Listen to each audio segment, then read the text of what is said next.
The Grand Galactic Engineering Exhibition was supposed to be a celebration of progress. Instead, it became the event that changed everything. The massive convention center on Centauri Prime buzzed with activity as representatives from 100 spacefaring civilizations gathered to showcase their latest achievements. Holographic displays flickered with images of impossibly sleek vessels, while anti-gravity platforms levitated cutting-edge propulsion systems for all to admire. Chief Engineer Sarah Chen stood before humanity's contribution to the exhibition. The RSS Endurance. The ship looked woefully out of place among the gleaming alien vessels. Its hull bore the marks of actual space travel. Its modular design emphasized function over form, and most notably, it still used chemical propulsion assisted by solar sails. But Sarah felt only pride as she ran her hand along the ship's battle-tested hull. Quite the interesting choice for an exhibition piece, came a silky voice behind her. Sarah turned to face Ambassador Excelsior of the Ardani Collective, his iridescent scales shimming under the convention center's lights. Though perhaps your people misunderstood, this is meant to showcase current engineering achievements, not historical artifacts. Several nearby aliens tittered at the ambassador's words. Sarah maintained her professional smile, though her jaw tightened slightly. The Endurance represents the culmination of 2 centuries of human spaceflight experience. Ambassador. She may not look impressive, but she's proven herself countless times in real-world conditions. Real-world conditions. Selthor's head frills rippled in what Sarah had learned was their equivalent of dismissive laughter. Your species has barely ventured beyond your own solar system. The Ardani Collective has been building ships for interstellar travel since your ancestors were discovering fire, which is precisely why we're honored to be included in this exhibition. Sarah replied diplomatically. We have much to learn from the galactic community. Indeed you do. The ambassador's multifaceted eyes glinted. Though I must admit, I'm curious about one thing. Why bring this vessel, when surely you could have designed something more ambitious specifically for the exhibition? Most species at least attempt to present their theoretical capabilities. Sarah's smile became genuine then. Because the Endurance isn't just an exhibition piece, Ambassador. She's our entry in the Crucible trials. The tittering stopped. The ambassador's scales shifted to a darker hue. The Crucible trials were the real reason behind the exhibition. A brutal engineering challenge that pushed ships and crews to their absolute limits. What had started centuries ago as a friendly competition between spacefaring races had evolved into the ultimate test of technological superiority. Surely you jest, Selthor said after a moment. The trials would tear this primitive vessel apart. The gravitational stresses alone. We've submitted our application and it's been accepted. Sarah interrupted smoothly. The Endurance will compete. This is absurd. The trials are meant to advance galactic engineering, not provide a stage for. He gestured dismissively at the human ship, whatever this is meant to prove. With respect, Ambassador, if our ship is as primitive as you claim, then surely her participation poses no threat to the Ardani Collective's standing. Sarah's dark eyes met his multifaceted ones. Unless you're concerned about something. The ambassador's scales flushed a deep purple. Concerned. About outdated human technology. He straightened to his full height. Very well. Participate in your foolish gesture. But know this, when your ship fails, it will prove once and for all that humanity has no place among the truly advanced species of this galaxy. As he stormed away, Sarah's second engineer, Marcus Wong, stepped up beside her. That went well, he said dryly. About as expected, Sarah replied, her eyes still on the retreating ambassador. Did you get everything set up? Marcus nodded. Final calibrations are complete. Though I still think we're crazy for doing this. You saw the other ships. Their tech is decades, maybe centuries ahead of ours. Sarah turned to look at the Endurance again, taking in her sturdy frame and battle-scarred hull. You know what the difference is between us and them, Marcus. They build ships to be perfect. We build ships to survive being imperfect. She checked her tablet as a notification chimed. The trials begin tomorrow. Let's do our final checks. She started walking toward the ship's main airlock, then paused and looked back at the grand exhibition hall with its displays of theoretical technology and untested designs. One more thing, Marcus. Yeah, Chief. Make sure all our repair kits are fully stocked. I have a feeling we're going to need them. High above the exhibition center, in synchronous orbit around Centauri Prime, the massive holographic displays were already announcing the start of the Crucible trials.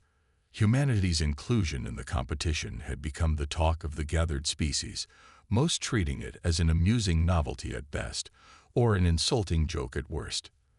They would soon learn that underestimating human engineering was a dangerous mistake, because while the other species had spent centuries pursuing theoretical perfection, humanity had been learning something far more valuable: how to fail, adapt, and overcome. The real question wasn't whether the Endurance would survive the trials. The question was whether the galaxy was ready for what her success would mean for the established order of things. Sarah Chen intended to show them exactly what human engineering could do, and if that meant shattering some preconceptions about primitive technology along the way, well, that was just an added bonus. The first challenge of the Crucible trials began with a deafening silence. Sarah Chen watched from the Endurance's bridge as the massive electromagnetic pulse swept through the staging area, rendering every ship's external sensors temporarily blind. Around them, dozens of advanced alien vessels hung suspended in space, their sleek hulls reflecting the light of Centauri Prime's twin suns. That's one way to start a competition, Marcus muttered from his station, his fingers dancing across the manual controls. At least we know our Faraday shielding works. Sarah nodded, allowing herself a small smile.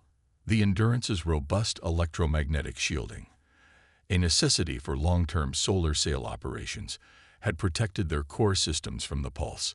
But more importantly, their reliance on traditional backup systems meant they weren't completely dependent on advanced sensors to navigate.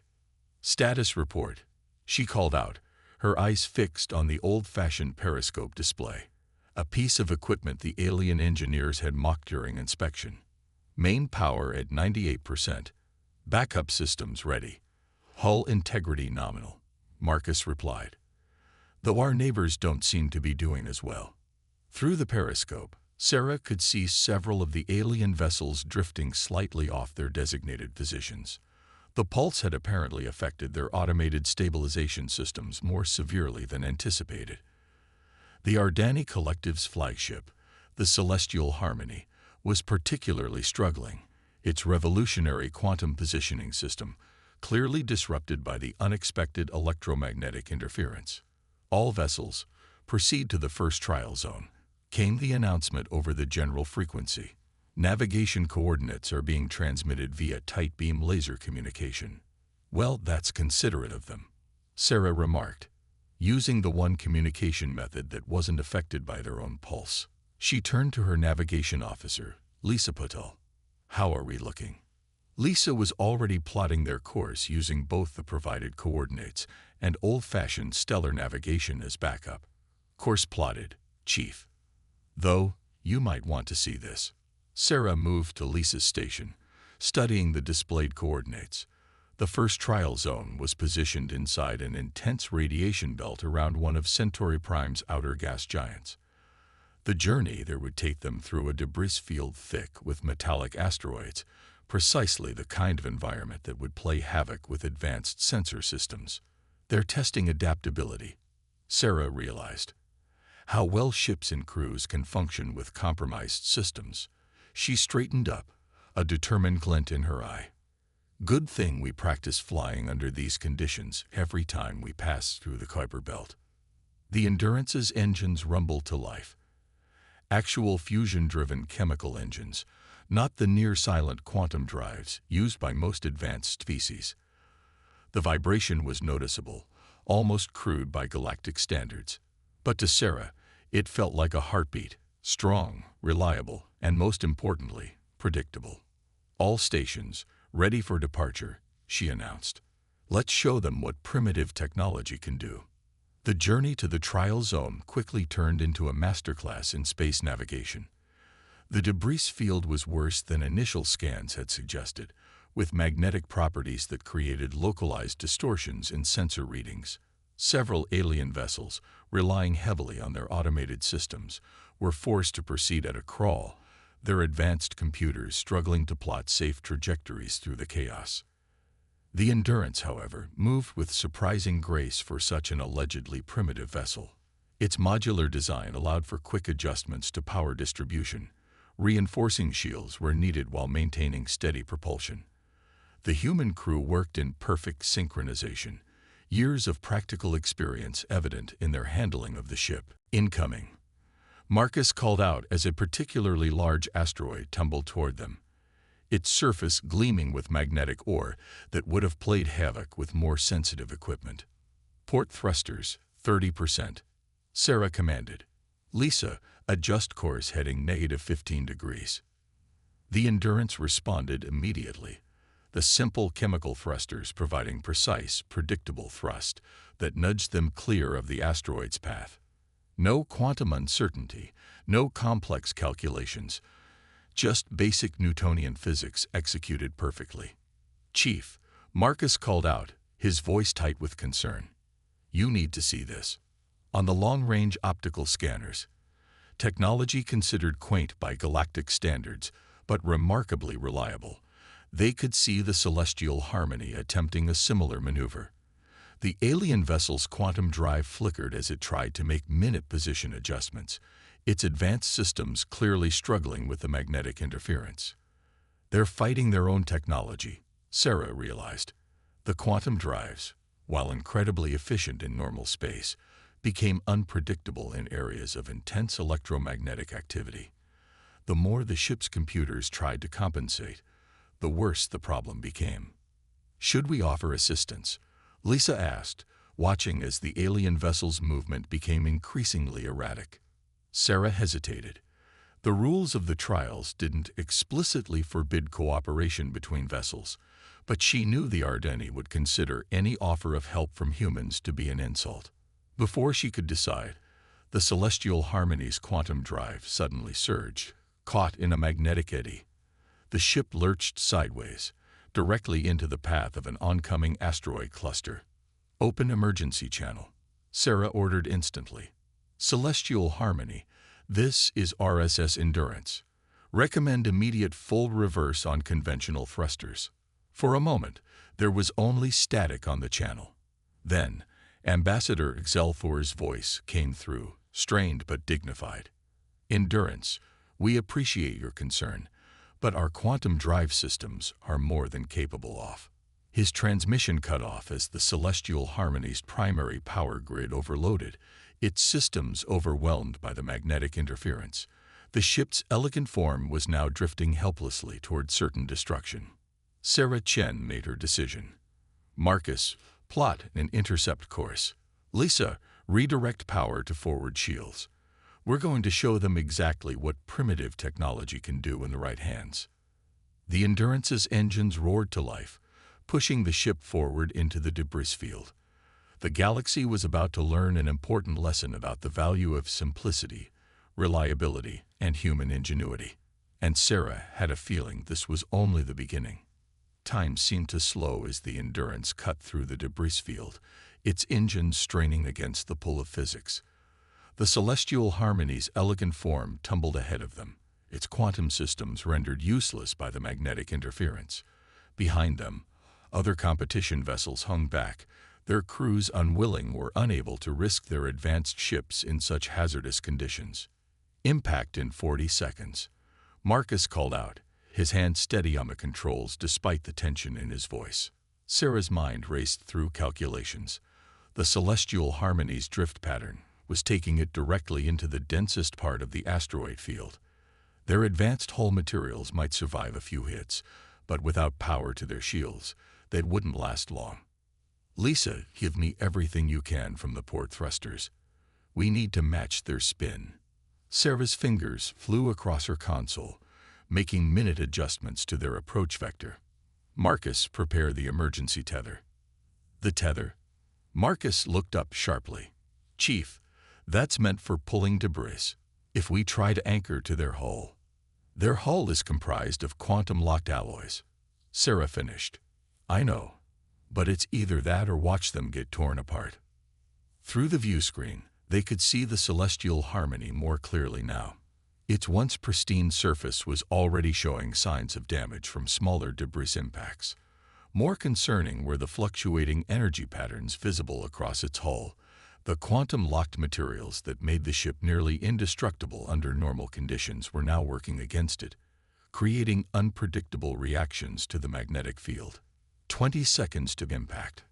Sarah opened a channel. Celestial harmony. This is endurance. We're attempting a rescue. Cut all power to your quantum systems. They're making you a bigger target in this magnetic field. Ambassador Xelthor's voice crackled through, strained, but still managing to sound indignant. Our systems are far too sophisticated to simply cut power to. The quantum harmonics must be properly. Your sophisticated systems are going to get you killed. Sarah snapped. Shut them down now, or we can't help you. There was a moment of silence, broken only by the growing rumble of debris impacts against the Endurance's reinforced hull. Then a new voice came over the channel. Younger, probably one of the Ardani engineers. This is First Technical Officer Zex. I'm initiating emergency shutdown of quantum systems. Zex, the ambassador's voice cut in. You cannot simply. Forgive me, Ambassador, but the humans are right. Our technology is not suited for these conditions. Sarah allowed herself a grim smile. At least someone aboard the alien ship had sense. Marcus, status of the tether. Ready, but Chief, even if we catch them, our engines weren't designed to pull a ship that size. No, Sarah agreed. They weren't. But we've learned a few things hauling ice asteroids back home. Lisa, prepare for emergency power redistribution. We're going to need everything we've got. The distance between the ships closed rapidly. The celestial harmony's quantum systems were powering down, but the ship was still tumbling, its momentum carrying it toward destruction. The Endurance's ancient but reliable engines growled as Sarah pushed them to their limits. Tether away. The magnetic grapple shot out from the Endurance's bow, trailing its carbon fiber tether behind it. The seemingly primitive technology had been perfected over decades of asteroid mining and space rescue operations back in Sol system. It struck the Ardani vessel's hull with a clang that reverberated through both ships.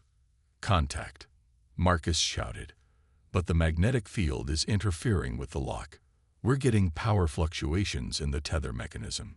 Sarah's hands flew across her console, making rapid adjustments. Reroute power from forward shields. We need that tether at full strength. The Endurance's engines screamed in protest as they fought against the combined mass of both ships. Warning lights flashed across every console as systems were pushed far beyond their rated capacity. Hull stress approaching critical levels, Lisa reported, her voice steady despite the growing vibration throughout the ship. We can't take much more of this. Sarah watched as the debris field loomed closer. They were slowing the celestial harmony's tumble, but not fast enough. The Endurance's engines were giving everything they had, but physics was physics. They needed something more. Then she remembered. The solar sails. Lisa, deploy the emergency sails. Full extension. The sails.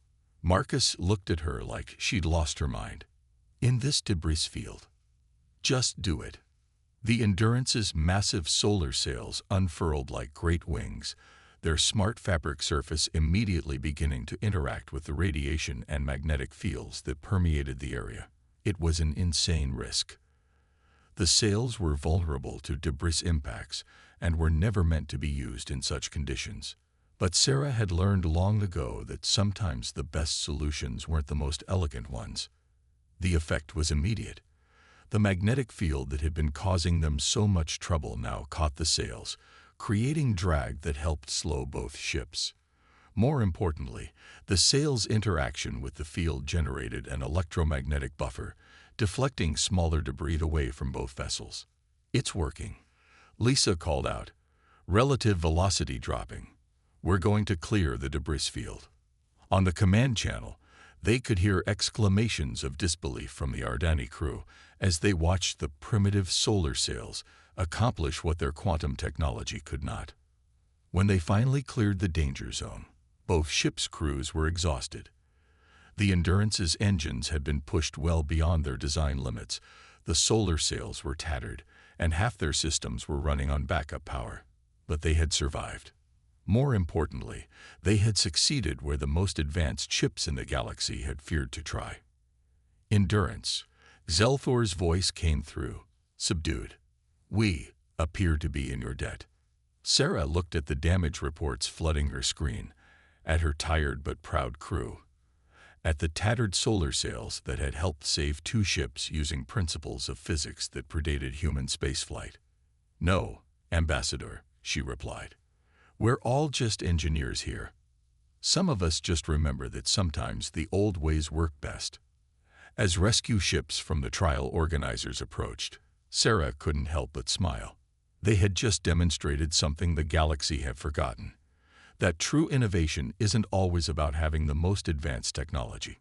Sometimes it's about understanding the basics so well that you can make them do the impossible.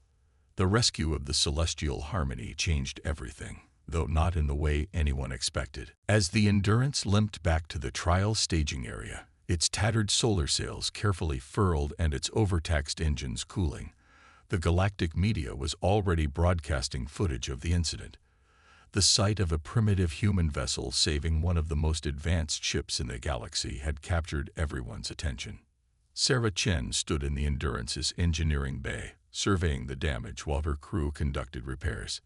The ship's systems had been pushed far beyond their design specifications, but they had held together, barely.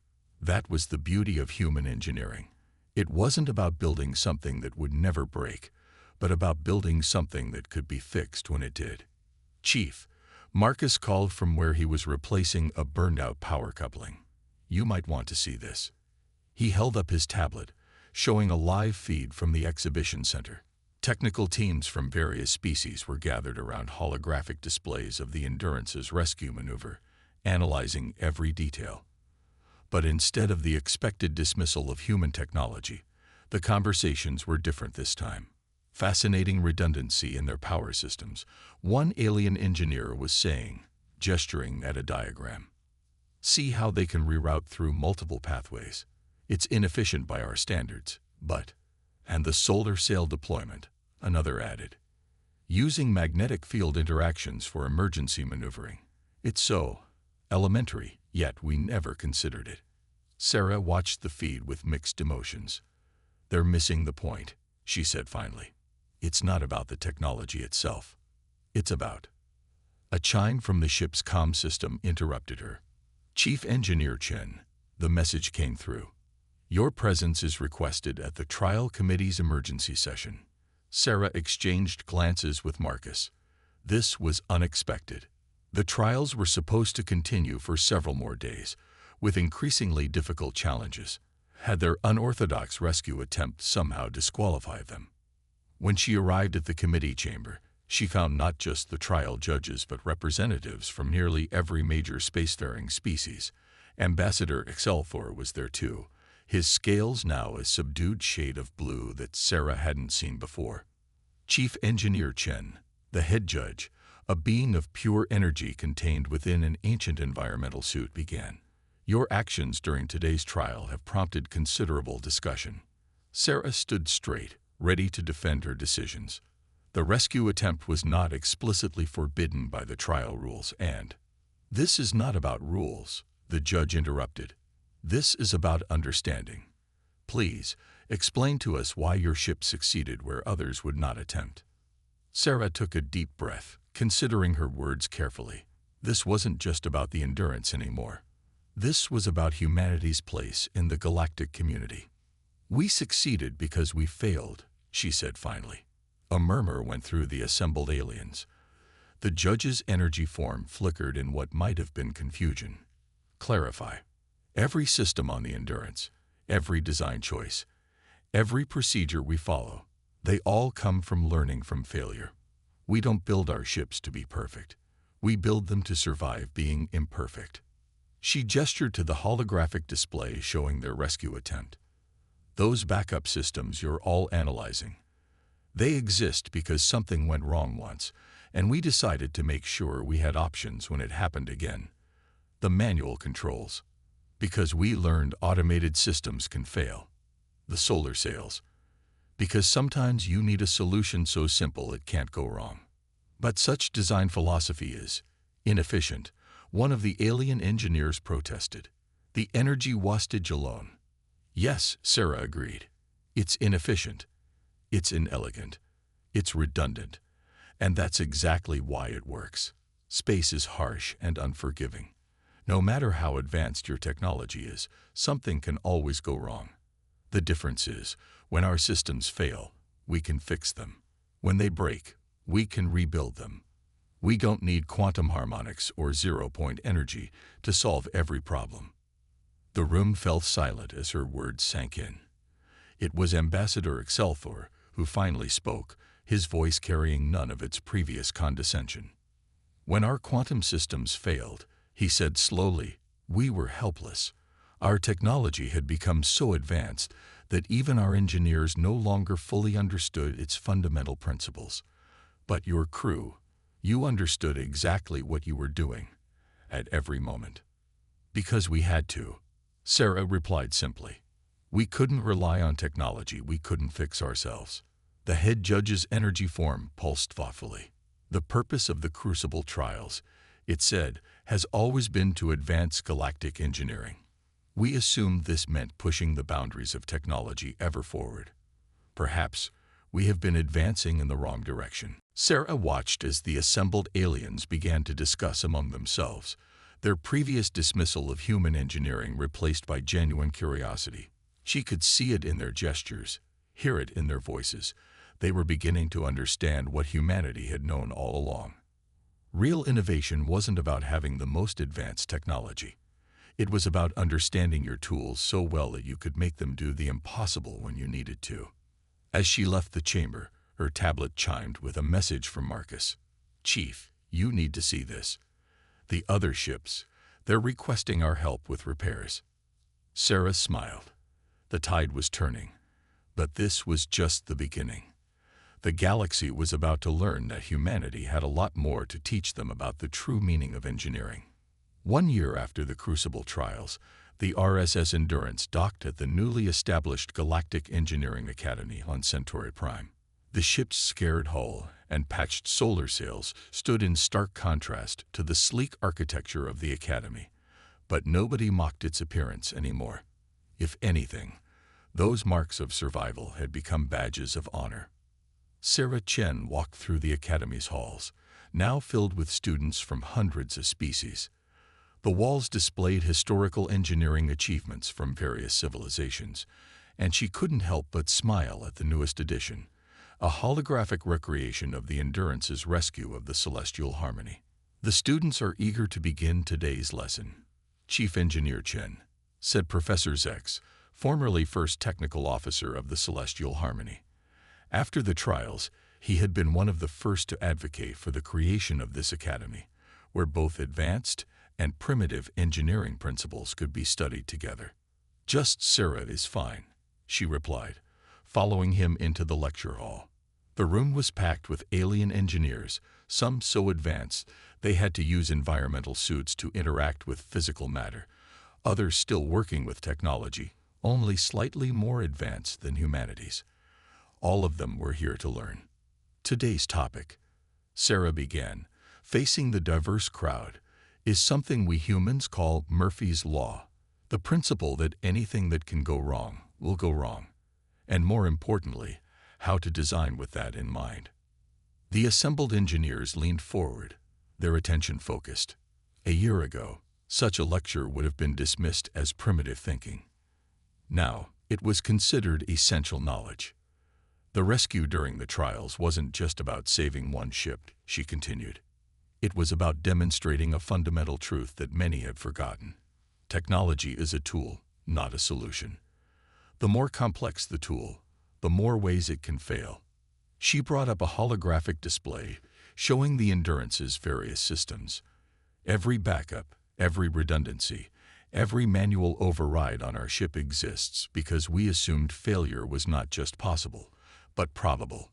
We didn't try to build something that couldn't break. We built something we could fix when it did break. The impact of this philosophy had spread far beyond the Academy. Across the galaxy, engineering firms were now incorporating human-style redundancies and repair-friendly designs into their advanced technology. Some called it a step backward, but the results were undeniable. Ships were becoming more resilient, crews more self-reliant. Even the Ardani Collective, once the greatest critics of human engineering, had begun retrofitting their quantum ships with backup chemical engines and manual control systems. Ambassador Excelfor, who now served on the Academy's board, had been quoted saying, "True advancement comes not from abandoning the old, but from understanding why it worked in the first place." After the lecture, Sarah found herself in the Academy's observation dome, looking out at the stars. Marcus joined her there, having just finished teaching his own class on practical repair techniques. "Hard to believe it's only been a year," he said, standing beside her. "Sometimes I think about how they used to look at us, our primitive ship." Sarah nodded. They were so focused on advancing technology that they forgot why they were advancing it in the first place. They built incredible machines, but they lost touch with the fundamental principles behind them. And now, she gestured to a ship passing by the station, one of the new hybrid designs that combined quantum technology with human-style redundancy systems. Now they're learning that true innovation isn't about replacing the old with the new. It's about understanding both well enough to know when to use each. The Endurance's story had become required reading at the Academy, not because it represented the most advanced technology, but because it demonstrated the most important engineering principle of all: understanding your tools well enough to push them beyond their supposed limits when necessary. "We're getting more applications for the next term," Marcus said. "Not just engineers wanting to learn about advanced technology, but advanced species wanting to learn about basic principles. The waiting list for the practical repair workshop is 3 years long." Sarah smiled. "Because they finally understand what we've known all along. Space doesn't care how advanced your technology is. When something goes wrong out there, understanding the basics can mean the difference between life and death." As if to emphasize her point, a massive ship appeared in the distance, the Celestial Harmony, now restored and modified with human-inspired engineering principles.